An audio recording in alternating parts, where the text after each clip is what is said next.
Hi hello friends, good morning all of you. MRL study studio ಚಾನಲ್ಗೆ ತಮಗೆಲ್ಲರಿಗೂ ಸ್ವಾಗತಿಸುತ್ತಾ ಇವತ್ತಿನ ತರಗತಿಯಲ್ಲಿ ನಾನು ದೈಹಿಕ ಶಿಕ್ಷಣ ಪಠ್ಯಪುಸ್ತಕಕ್ಕೆ ಸಂಬಂಧಪಟ್ಟಂತಹ ಪ್ರಮುಖ ರಾಷ್ಟ್ರಗಳ ರಾಷ್ಟ್ರೀಯ ಆಟಗಳು ಅಥವಾ ಕ್ರೀಡೆಗಳು ಈ ಒಂದು ಟಾಪಿಕ್ ಕುರಿತು ಇವತ್ತಿನ ತರಗತಿಯನ್ನು ಮಾಡ್ತಾಯಿದ್ದೀನಿ. ಯಾರೆಲ್ಲ ದೈಹಿಕ ಶಿಕ್ಷಣ ಶಿಕ್ಷಕರ ಒಂದು ನೇಮಕಾತಿಗೆ ಪೂರ್ವ ಸಿದ್ಧತೆ ಮಾಡ್ಕೊಳ್ತಾ ಇದ್ದೀರೋ ಅವರು ಈ ತರಗತಿಗಳನ್ನು ಬಳಸ್ಕೊಳ್ಳಿ ಅಂತ ಹೇಳ್ತಾ ಇವತ್ತಿನ ತರಗತಿಯನ್ನು ಪ್ರಾರಂಭಿಸೋಣ. ಇಲ್ಲಿ ರಾಷ್ಟ್ರ ಕೊಟ್ಟಿದ್ದಾರೆ ಮತ್ತು ರಾಷ್ಟ್ರೀಯ ಕ್ರೀಡೆ ಕೊಟ್ಟಿದ್ದಾರೆ. ಇದು ಎಲ್ಲ ರಾಷ್ಟ್ರಗಳಲ್ಲ, ಪ್ರಮುಖ ಒಂದು ರಾಷ್ಟ್ರಗಳ ಕ್ರೀಡೆಗಳಾಗಿರ್ತವೆ.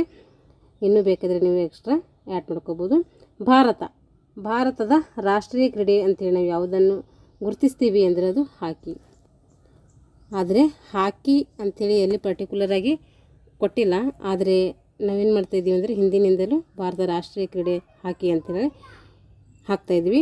ಆದರೆ ಏನಾದರೂ ಆಪ್ಷನಲ್ಲಿ ಯಾವುದು ಅಲ್ಲ ಅಂತಂತಂದರೆ ಅಂಥ ಆಪ್ಷನ್ ಇದ್ದರೆ ಯಾವುದು ಅಲ್ಲ ಅಂಥೇಳಿ ಹಾಕಬೇಕು. ಯಾಕೆಂದರೆ ಯಾವುದೇ ಒಂದು ರಾಷ್ಟ್ರೀಯ ಕ್ರೀಡೆ, ಭಾರತದ ರಾಷ್ಟ್ರೀಯ ಕ್ರೀಡೆ ಅಂಥೇಳಿ ಯಾವ ಒಂದು ಕ್ರೀಡೆನೂ ಕೂಡ ಗುರುತಿಸಿಲ್ಲ.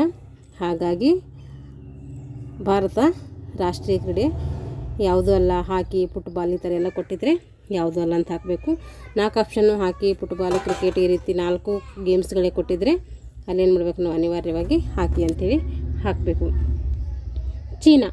ಚೀನಾದ ರಾಷ್ಟ್ರೀಯ ಕ್ರೀಡೆ ಯಾವುದು ಅಂದರೆ ಟೇಬಲ್ ಟೆನ್ನಿಸ್. ಹಾಗೆ ಕೆನಡಾದ ಯಾವುದು ಅಂದರೆ ಲ್ಯಾಕ್ರೋಸ್ ಅಥವಾ ಅದಕ್ಕೆ ಐಸ್ ಹಾಕಿ ಅಂಥೇಳಿ ಕರಿತೀವಿ. ಐಸ್ ಹಾಕಿ ಅನ್ನೋದು ನಮ್ಗೆ ನೆನಪಿರುತ್ತೆ. ಲ್ಯಾಕ್ರಸ್ ಅನ್ನೋದು ಹೊಸ ವರ್ಡ್ಸ್ ಅನ್ನುತ್ತೆ. ಹಾಗಾಗಿ ಐಸ್ ಹಾಕಿ ಅಥವಾ ಲ್ಯಾಕ್ರಸ್ ಅಂಥೇಳಿ ಒಂದೇ ಒಂದು ಕ್ರೀಡೆಯ ಹೆಸರಾಗಿರ್ತದೆ. ಹಾಗೆ ಸ್ಪೇನ್ ದೇಶದ ಗೂಳಿಕಾಳಗ ಅದಕ್ಕೆ ಬುಲ್ ಫೈಟ್ ಅಂಥೇಳಿ ಕರಿತೀವಿ. ಮಲೇಷಿಯಾದು ಬ್ಯಾಡ್ಮಿಂಟನ್, ಬ್ರೆಜಿಲ್ದು ಫುಟ್ಬಾಲ್, ವೆಸ್ಟ್ ಇಂಡೀಸ್ದು ಕ್ರಿಕೆಟ್, ಮೆಕ್ಸಿಕೋದು ಗೂಳಿ ಕಾಳಗ ಅದನ್ನು ಬುಲ್ ಫೈಟ್ ಅಂಥೇಳಿ ಕರಿತೀವಿ. ಸ್ಪೇನ್ದು ಮೆಕ್ಸಿಕೋದು ಸೇಮ್ ಇದೆ ನೋಡಿರಿ. ಪಾಕಿಸ್ತಾನದ್ದು ಕೂಡ ಹಾಕಿ ಇದೆ, ಭಾರತದ್ದು ಕೂಡ ಹಾಕಿ ಅಂತ ಮೆನ್ಷನ್ ಮಾಡಿದ್ದಾರೆ. ಬಾಂಗ್ಲಾದೇಶದ್ದು ಫುಟ್ಬಾಲು, ಬ್ರೆಜಿಲ್ದು ಕೂಡ ಫುಟ್ಬಾಲು, ಅಮೇರಿಕದು ಬೇಸ್ಬಾಲು ಅದಕ್ಕೆ ಸಾಫ್ಟ್ ಬಾಲ್ ಅಂತ ಕೂಡ ಕರೀತಾರೆ.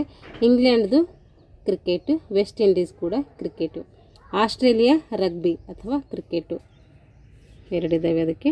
ಜಪಾನ್ದು ಜೂಡೋ, ಇದು ಇಂಪಾರ್ಟೆಂಟ್. ಜಪಾನ್ದು ಹಲವಾರು ಪ್ರಶ್ನೆ ಆಗಿದೆ, ನೆನ್ಪಿಟ್ಕೋಬೇಕು. ಜೂಡೋ ಅದಕ್ಕೆ ಜೂಜುತ್ಸು ಅಂತ ಕೂಡ ಕರೀತಾರೆ, ಕುಂಗ್ಫು ಅಂತ ಕೂಡ ಕರೀತಾರೆ. ಫುಟ್ಬಾಲ್ ಇಷ್ಟೆಲ್ಲ ಏನಿದ್ದಾವೆ ಅಂತಂದರೆ ಜಪಾನ್ದು ರಾಷ್ಟ್ರೀಯ ಕ್ರೀಡೆಗಳಿದ್ದಾವೆ. Judo, ಜೂಜುತ್ಸು, ಕುಂಗ್ಫು, football. ಜೂಡೋನೇ ಬೇರೆ, ಜೂಜುತ್ಸು ಬೇರೆ. ಅದು ಅಥವಾ ಅಂತ ಹೇಳಿದಲ್ಲ ಆ ಥರ ಇಲ್ಲ, ಅದು ಬೇರೆ ಬೇರೆ ಇದೆ ನೋಡಿ. ಜೂಡೋ ಬೇರೆ, ಜೂಜುತ್ಸು ಬೇರೆ, ಕುಂಗ್ಫು ಬೇರೆ, ಫುಟ್ಬಾಲ್ ಬೇರೆ. ಇವೆಲ್ಲ ರಾಷ್ಟ್ರೀಯ ಕ್ರೀಡೆಗಳು ಎದುರದು ಜಪಾನ್ದು. ಇಷ್ಟು ಪ್ರಮುಖವಾದಂತಹ 15 ದೇಶಗಳದ್ದು ಕೊಟ್ಟಿದ್ದಾರೆ. ನಿಮ್ಮ ಹತ್ರ ಇನ್ನೂ ಬೇರೆ ಯಾವುದೋ ಟೆಕ್ಸ್ಟ್ ಬುಕ್, ನೀವು ಆ ಥರ ಟೆಕ್ಸ್ಟ್ ಬುಕ್ ರೆಫರ್ ಮಾಡ್ತಾಯಿದ್ರೆ ಅದರಲ್ಲಿದ್ದರೆ ನೀವು ಆ್ಯಡ್ ಮಾಡಿಕೊಳ್ಳ್ರಿ. ಮುಂದಿನ ತರಗತಿಯಲ್ಲಿ ಮುಂದಿನ ಒಂದು ಲೆಸನ್ನೊಂದಿಗೆ ಮತ್ತೆ ಭೇಟಿಯಾಗೋಣ ಅಂತ ಹೇಳ್ತಾ ಇಲ್ಲಿಗೆ ಈ ತರಗತಿಯನ್ನು ಮುಗಿಸ್ತಾ ಇದ್ದೀನಿ. ಎಲ್ಲರಿಗೂ ಧನ್ಯವಾದಗಳು.